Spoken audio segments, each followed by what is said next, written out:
The NHL trade deadline is less than 2 months away. And as always, teams outside of the playoffs will be selling, and teams gearing up for a deep playoff run will be buying at the deadline. So today we're going to take a look at one of those sellers, the Columbus Blue Jackets, and talk about 5 players that I think they should trade at the deadline this year. Let's go.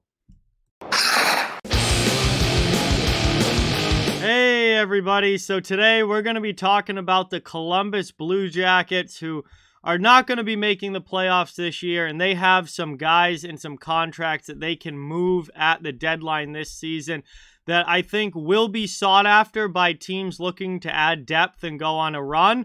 And for the Blue Jackets, it makes sense because they can get an asset back for them, whether that be a prospect or a draft pick or whatever, in return, and be able to move on from these guys and get something before they just leave in free agency in most cases. So let's get started here, taking a look at the Blue Jackets. These are the 5 players that I think they should trade at the deadline this year, starting with forward Max Domey.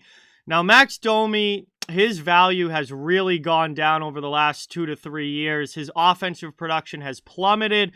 And he's 26 years old. He's got this final year on his contract making $5.3 million. Obviously, Columbus would have to retain salary there for him to be able to be moved. But with only 1 year left on the deal and Columbus nowhere near the salary cap, it doesn't matter if they retain salary for the rest of this year. So that should be an easy thing for them to do as far as that goes. And while Domey doesn't bring a whole lot offensively anymore, and his production has really dropped, I still think he could be a solid bottom 6 addition for a contending team. And he's a gritty player.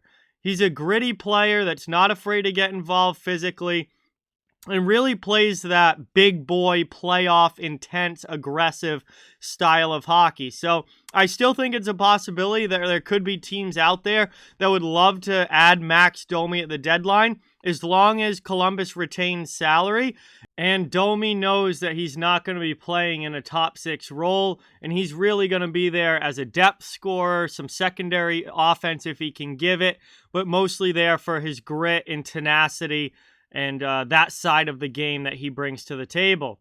Next on the list, we have defenseman Dean Cookin, 28 years old in the final year of his contract, making $1.165 million. This is a no-brainer. This is an absolute no-brainer. This is exactly the kind of depth defenseman that teams in the playoffs are always trying to add at the deadline. He's a bottom pair guy who, maybe is a number 7 on some teams, but he adds to the overall D depth. He's a cheap rental, only $1.65 million, which is very affordable for most teams. 28 years old, no commitment beyond this season. I mean, we see D-men like this get traded at the deadline all the time, every single year. Is just the kind of move that's always made. How many times have we seen a guy like Jordy Ben get moved, or other depth defensemen like that? They're always trying to make moves like that at the deadline. Right now, Dean Cookin is one of the prime examples of that type of player, a bottom pair D-man who gets moved to a contender who wants to bolster their overall D depth. And if you're Columbus, you have absolutely no problem getting rid of Dean Cookin at the deadline, because you have all these young defensemen coming up who are kind of taking over that D-core. I mean, obviously, Zach Werenski's your number 1 guy, but you've added Jake Bean. You've added Adam Boquist. Andrew Peeke is really starting to come into his own at the NHL level. So you've got these 3 young guys who are kind of knocking on the door and kicking out some of these older guys as far as roster spots go. And Dean Cookin, I definitely think, is expendable because of that. Another defenseman from Columbus, but definitely a different situation, is Vladislav Gavrikov. This is a guy that I think would really bring in a lot of value in return to Columbus for multiple different reasons. One, he's a legitimate top 4 defenseman. Gavrikov is a very solid middle pair D-man. He is a top 4 guy. So he's not just a depth addition for, you know, a team that's looking to add a 6th or a 7th D-man. This is a legitimate top 4 defenseman, so he adds a lot of value there. He's also only 26 years old. So obviously he's not an older guy. He's younger, still got a very bright future ahead of him and a lot of years left in the league. And his contract is also outstanding. One, he has beyond this year on his deal. This would not be a rental deal for Gavrikov. He has next season on his deal as well, and it's at a very, very good cap hit of just $2.8 million. There aren't many top 4 defensemen that you can get for under $3 million in the NHL. So there would be teams out there willing to pay a very good price to the Columbus Blue Jackets in exchange for Vladislav Gavrikov. So if he has all these things going for him, why would the Blue Jackets want to trade him, you might ask? Well, like I talked about with Dean Cookin, is that they have these young defensemen coming up who are taking these spots on the roster. Andrew Peeke, Jake Bean, Adam Boquist. These guys are the up-and-comers for the Columbus Blue Jackets. Now, they could end up moving one of those guys instead. I mean, maybe they keep Gavrikov and move Jake Bean. That could potentially be the play here for Columbus. I feel like somebody off of that D is going to go. And for me, I think Gavrikov would probably garner the biggest return for Columbus. So that's why I put him on this list. I think they could be getting some very, very good offers for him as we get towards the deadline this year. Moving on now, we have left winger and / right winger. He can play either side. Gus Nyquist. 32 years old, veteran guy. He's got 2 years left on his deal at $5.5 million. He's actually having a pretty solid season this year, especially in the goal-scoring department. This is the middle 6 type of winger that a lot of teams like to go out and get at the deadline. Now, he does carry a little bit bigger of a contract, so there would probably have to be retained salary involved here, or there would have to be Columbus taking on a bigger contract from the team that they send Nyquist to. But I still think that there could be a deal that's able to get done. And Gus Nyquist is a very solid middle 6 winger. Obviously a veteran guy, been around the league for a long time. And again, he's not just a rental either. He has beyond this year left on his contract. This would be a guy that could also fetch a fairly nice return for the Columbus Blue Jackets. And again, like when you're a playoff team looking to bolster your offense going for a playoff run, you want to add to that second or third line. You want to bring in another scorer. There are plenty of teams around the league that would love another scorer in their lineup.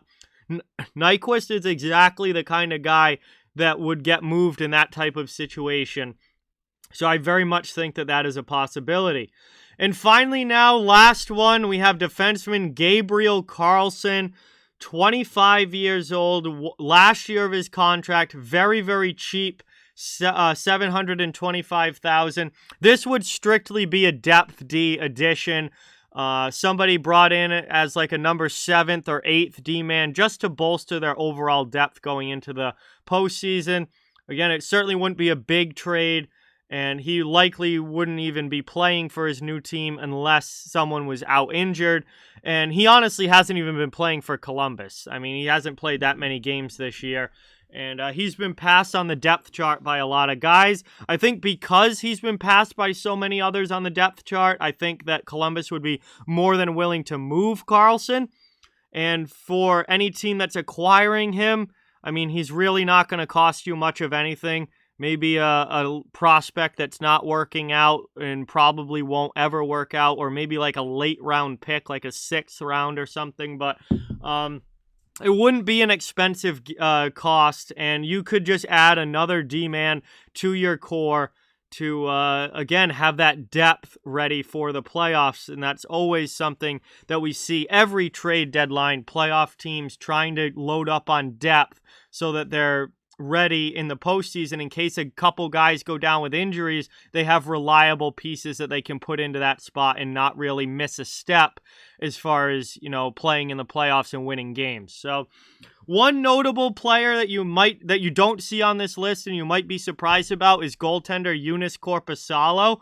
I was really thinking about putting Corporsalo on this list, but as far as the trade deadline goes, when you think about what teams are looking to add, if anybody's really looking for a goalie at the trade deadline, it means they need somebody who can come in and play a lot of games and play well. And Corporsalo is not that. I'm sorry, but his numbers the past 2 seasons have been absolutely terrible. And they're bad again this year. His save percentage is under 900. His goals against is well over 3. Those just aren't good numbers for a goalie. And no playoff team wants to add that to their, you know, they're not going to waste their time at the deadline adding that to their group if they're not somebody that can actually win them games and play well in net. And that's why I think that's more of an off-season type move. Now, I'm not saying that Corporsalo won't ever be moved, because I think he very much could be, but probably not at the trade deadline. I think that's more of an off-season type move. And he's also a free agent coming up at the end of this year. So maybe if somebody was looking to add a third goaltender, they could maybe make a move for Corporsalo as a third goalie. But he's not somebody that's going to come in and start for a playoff team. So if you're a playoff team, you know, you probably have your goaltending situation hopefully figured out by now. And you're not looking for a backup at this point. The teams that are looking for goaltending help are looking for a full-on elite starter like, say, Marc-Andre Fleury, who can come in and really make a difference for them. Corporsalo is not that guy, so that's why I didn't put him on this list. But overall, those are 5 players that I think the Columbus Blue Jackets should move at the trade deadline this year. You know, Columbus isn't going to the playoffs. They're a team that's kind of in a transitional phase right now. And these are guys that other teams that are going to the playoffs would love to have for various different reasons. Some of them are more depth guys. Some of them are impactful players in the middle part of the lineup that could really bolster a team for a playoff run. And Columbus would be able to get decent returns for these guys and be able to, you know, acquire some assets in place of guys that aren't really doing a whole lot sitting on the Blue Jackets, where, you know, their season's going to be over when the regular season ends in April. But that's what I got for Columbus, guys. Like, comment, share, subscribe, follow on social media. All those links are down in the description. If you'd like to further support the channel, links to our merchandise store, memberships, and donation links are down in the description as well. Keep spreading the word about this channel. Let's keep this thing growing. Thank you so much for watching. Hope you enjoyed the video, and I'll talk to you guys soon.